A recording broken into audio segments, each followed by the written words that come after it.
Puji Tuhan, Haleluya. good to see you. Wonderful to be with you this Sunday. Senang sekali boleh bersama dengan saudara pada hari Minggu ini. Are you doing well? Apakah saudara baik-baik saja? I trust and pray that you are all doing well by God's grace. Saya percaya di dalam kasih karunia Tuhan kita semua dalam keadaan baik.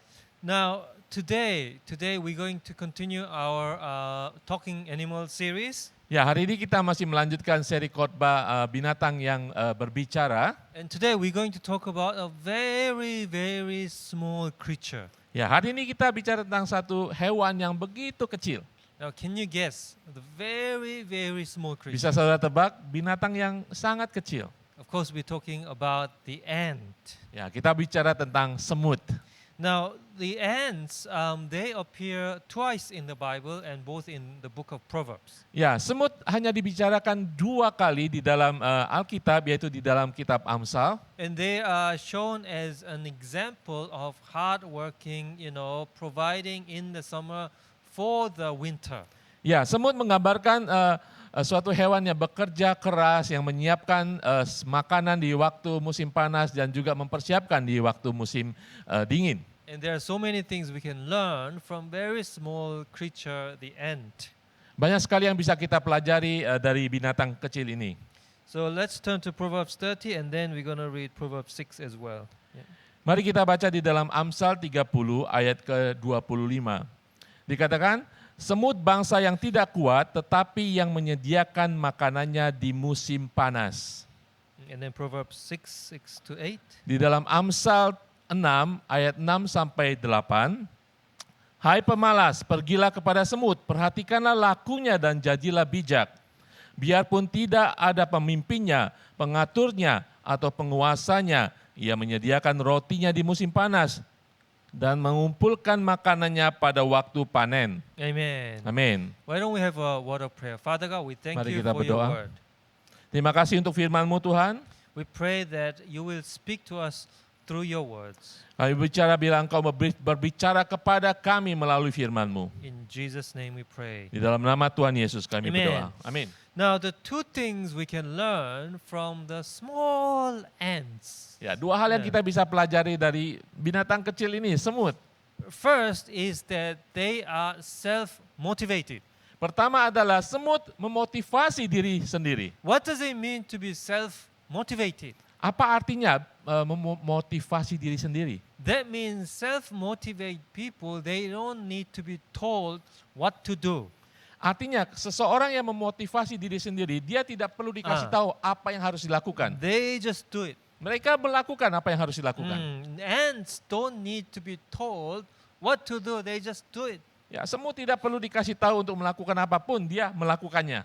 We're going to turn to Colossians chapter 3 verses 22 to 23 which talks about this. Di dalam Kolose 3 ayat 22 sampai 23 dikatakan, hai hamba-hamba, taatilah Tuhanmu yang di dunia ini dalam segala hal. Jangan hanya di hadapan mereka saja untuk menyenangkan mereka, melainkan dengan tulus hati karena takut akan Tuhan. Ayat ke-23 mengatakan, apapun juga yang kamu perbuat, perbuatlah dengan segenap hatimu seperti itu untuk Tuhan dan bukan untuk manusia. Amen. Amin. You know, people, the ants like people, they are faithful even when nobody is looking. Ya, kita harus seperti semut, saudara, melakukan sesuatu walaupun tidak ada yang memperhatikan kita. Doesn't matter your boss is looking, nobody is looking, they are faithful with their work because God is looking. Ya, walaupun Right. tidak ada yang memperhatikan kita, kita tetap melakukan apa yang harus kita lakukan karena Allah yang memperhatikan kita. Those who are not like the ant, they only are busy when somebody is looking and then not busy when nobody is looking. Ya, orang yang tidak seperti semut, mereka selalu sibuk ketika ada yang memperhatikan dan menjadi tidak melakukan apa-apa ketika orang itu sudah pergi. So let's be like the ant. Doesn't matter anyone's looking, let's be faithful. Mari kita seperti semut, saudara. Walaupun tidak ada yang memperhatikan kita, kita lakukan apapun yang harus kita lakukan. And as we do that, it will be a great testimony and we will be blessed. Kalau kita melakukan itu akan menjadi kesaksian yang luar biasa bagi banyak orang lain dan kita sendiri akan diberkati. Amen. Amin. Now the second thing we can learn from the ants is that they are very hard working. Hal yang kedua yang kita pelajari dari semut, mereka adalah pekerja keras. Semut pekerja keras. Now have you seen the ant working? Pernahkah saudara melihat semut yang sedang bekerja, saudara? They are in a hurry. Mereka kelihatan selalu terburu-buru. Yeah, they have a mission. Sepertinya mereka mempunyai misi. And they carry big thing compared to their size. Dan mereka membawa barang-barang yang lebih besar daripada ukuran mereka. Right. And then it's like if for us, it's like carrying a car. It's like that, right? Ya, bagi seorang manusia seperti kita membawa mobil atas kita. Ants may not be intelligent, but they are hardworking and persistent. Ya, semut mungkin tidak cerdas, tetapi mereka itu pekerja keras dan teguh mereka melakukannya. And we want to learn like that because that is a great reason for success. Kita harus mencontohi semut karena itulah alasan bagaimana seseorang bisa menjadi sukses. So Proverbs 12:11. Di dalam Amsal 12 ayat 11, siapakah mengerjakan tanahnya akan kenyang dengan makanan, tetapi siapa mengejar barang yang sia-sia tidak berakal budi. Amen. Some people are very clever. Ya, banyak orang itu mereka pintar ya, But cerdas. some of them pursue fantasies. Tetapi banyak dari mereka juga mengejar fantasi sebelaka. There's a difference between fantasies and good goals. Ya, ada perbedaan yang jelas saudara antara fantasi dengan tujuan yang baik. Yes, we must have good goals and that means we work towards that goal. Ya, kita harus mengejar tujuan hidup kita dan kita bekerja untuk itu. But fantasies are something that only talk. Huh? Tapi mengejar fantasi biasanya cuma hanya ngomong-ngomong aja belaka. Proverbs 14:23. Di dalam Amsal 14 ayat 23 mengatakan, dalam setiap jerih payah ada keuntungan, tetapi kata-kata belaka mendatangkan kekurangan saja. When we talk only, then nothing happens. Ya, kalau kita hanya berbicara saja, tidak ada sesuatu yang bisa kita dapatkan. Now, one more thing we learn from the ants is this. They are small and they do small things, but they are faithful with small things. Ya, satu hal lagi yang kita pelajari dari semut, mereka ukurannya kecil, mereka melakukan hal-hal kecil, tetapi mereka melakukannya dengan setia. And this is very important. Dan ini sangat penting. If you ask me, Pastor Peter, what do you think is the secret to somebody being successful? Ya, mungkin saudara tanya kepada Pastor Peter, apa rahasia seseorang menjadi sukses? I would give you one answer, that is be faithful in small things. Saya katakan satu jawaban, tetap setia akan perkara kecil.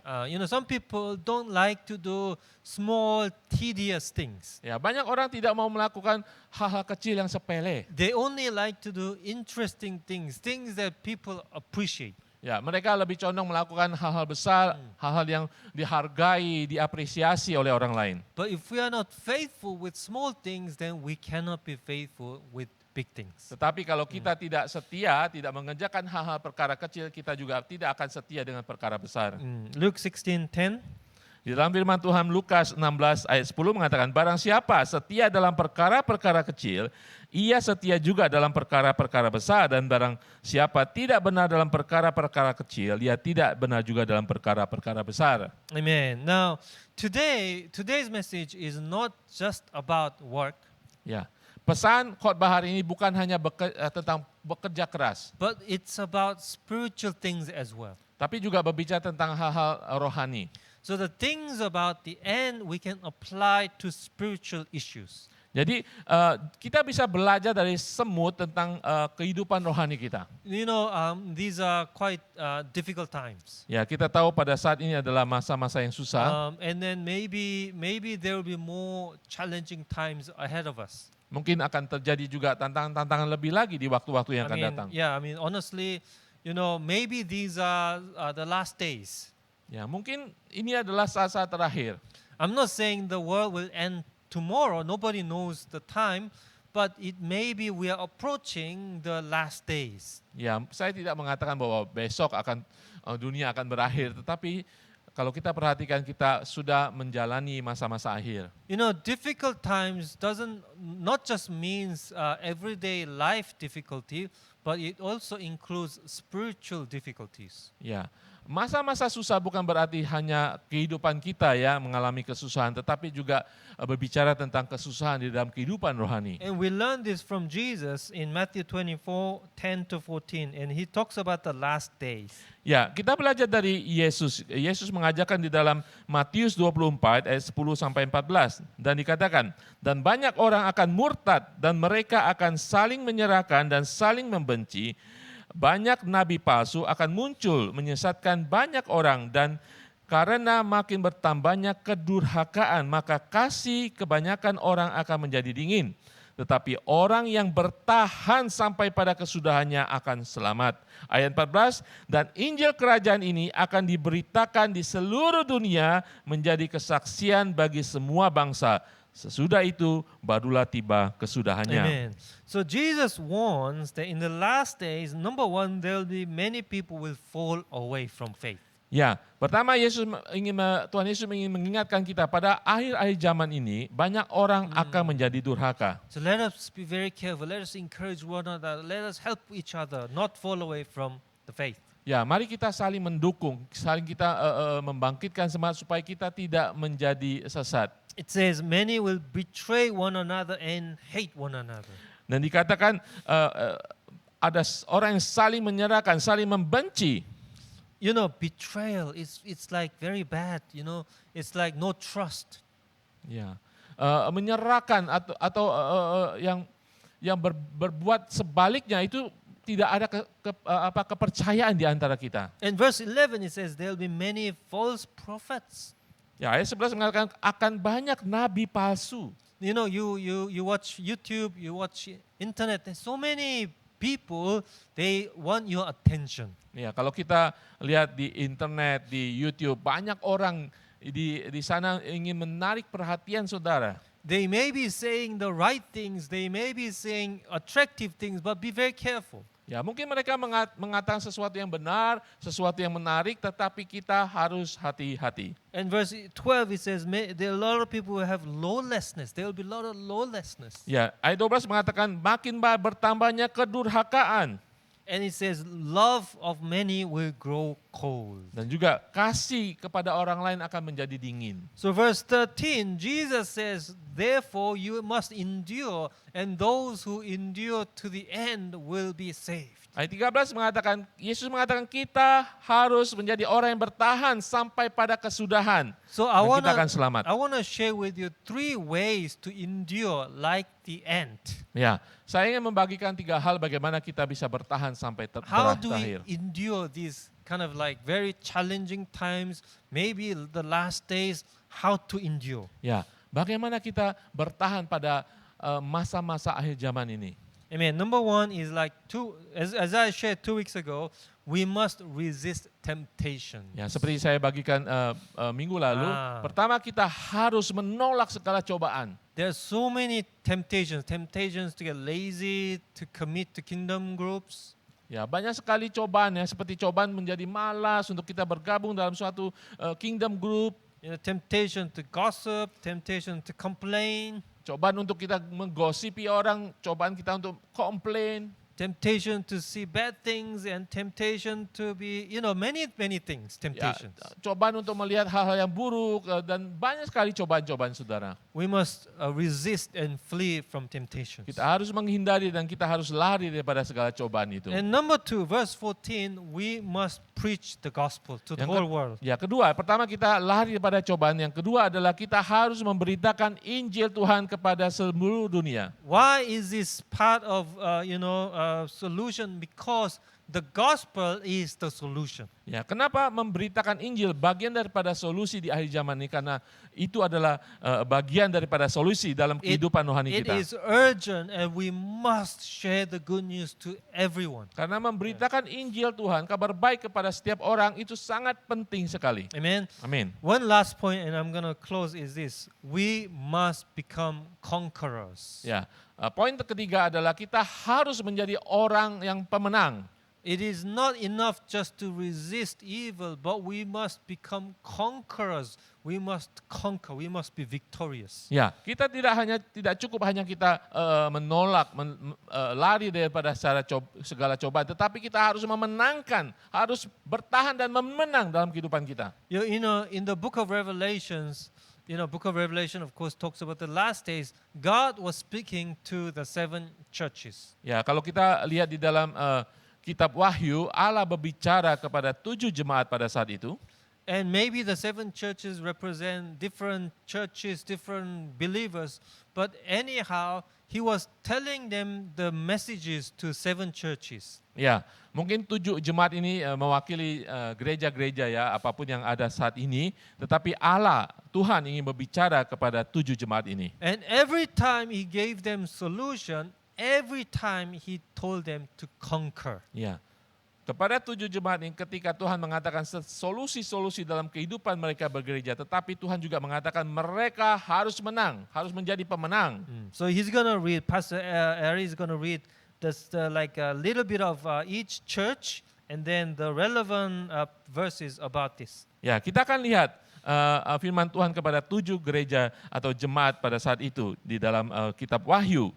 Kepada jemaat di Efesus, Wahyu 2 ayat 7 mengatakan, siapa bertelinga, hendaklah ia mendengarkan apa yang dikatakan Roh kepada jemaat-jemaat. Barang siapa menang, ia akan kuberi makan dari pohon kehidupan yang ada di taman Firdaus Allah. Yang kedua, kepada jemaat di Smyrna, Wahyu 2 ayat 11.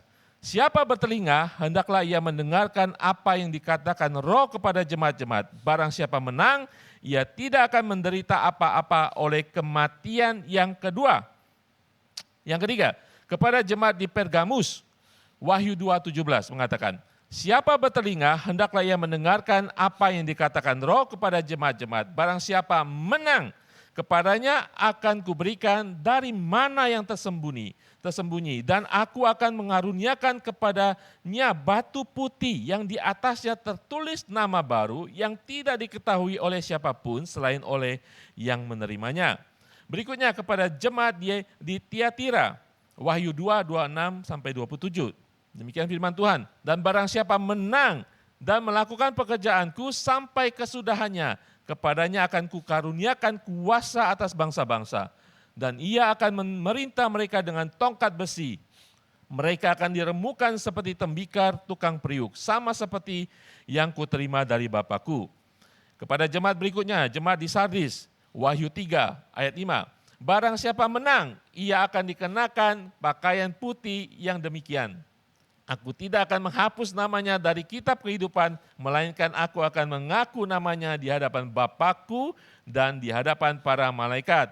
Kepada jemaat di Philadelphia, Wahyu 3 ayat 12, barang siapa menang, ia akan kujadikan soko guru di dalam bait suci Allahku, dan ia tidak akan keluar lagi dari situ, dan padanya akan kutuliskan nama Allahku, nama kota Allahku, yaitu Yerusalem baru yang turun dari surga, dari Allahku dan namaku yang baru.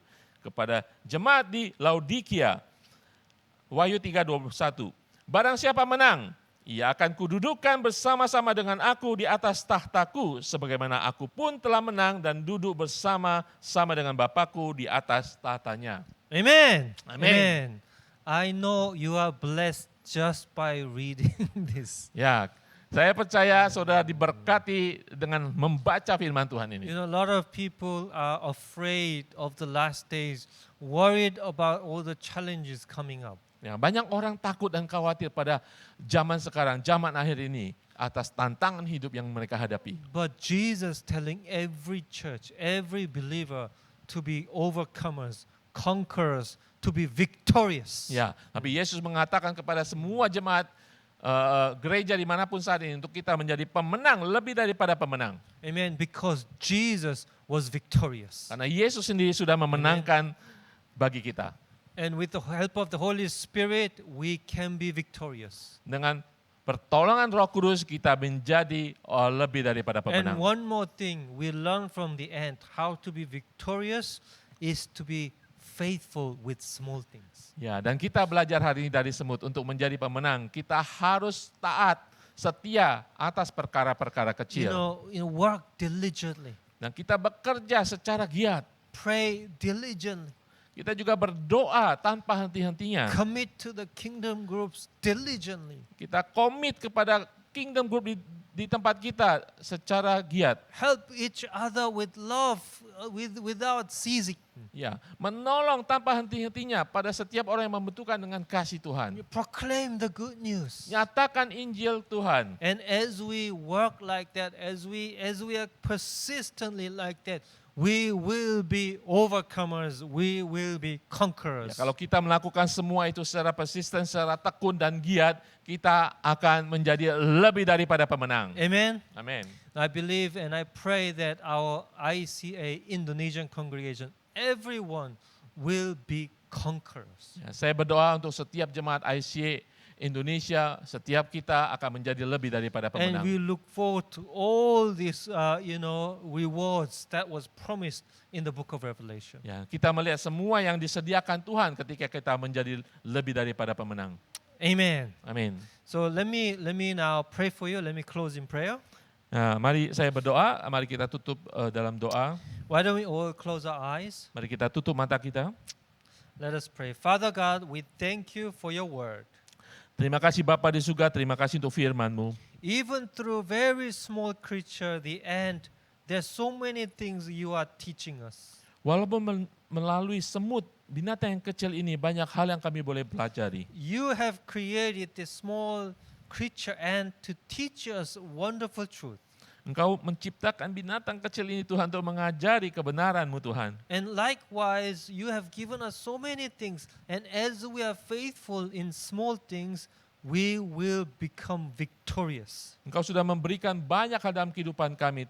Biarlah kami juga setia akan perkara-perkara kecil sehingga kami boleh menjadi pemenang. I pray that everyone watching here, they will have revelation from the Holy Spirit. Kami berdoa untuk setiap yang menyimak ibadah online ini, mereka akan mendapat pewahyuan baru. They will see everything, every big and small things in front of them, things that have been entrusted to them in a new way.